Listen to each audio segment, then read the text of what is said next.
Well, after all the money parked in foreign countries' account, how much belonged to the military journals? There were quite a few generals who were on the list of NAB when they were given to us. That list has just been leaked, I see, to the press. Um, Admiral Haq was, as you know, one of them, Mansour al-Haq. There were other military people that we were going after, but our efforts were gutted, as you know.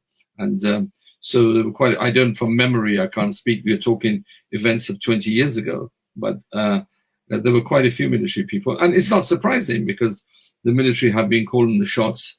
They've been wholly unaccountable for many, many years. I'm hoping that a modus vivendi will be arrived at whereby the civilians and the courts will have some further influence in the decision making in the political process. But you know, who am I to determine and write the architecture and the dynamics of the political process in Pakistan? What I can say, however, is yes, there were quite a few generals and military men in that list. If you'll forgive me, unfortunately, I have to run to another interview. So if we can make the next question the last question, I should be obliged to you. Well, the last question is that if you were given the opportunity, or contract, and power, how much money Pakistan can get from all foreign countries?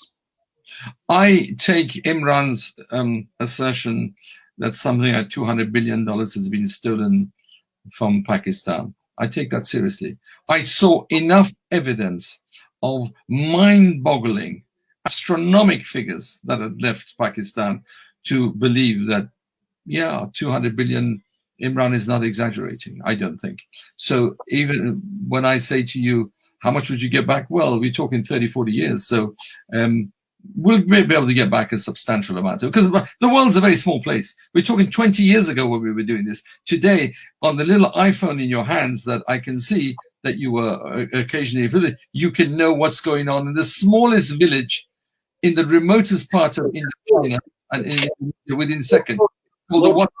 So given that the world is such a small place, money cannot hide. I mean, unless you put money under tectonic plates of the earth, and even there it'd be fine.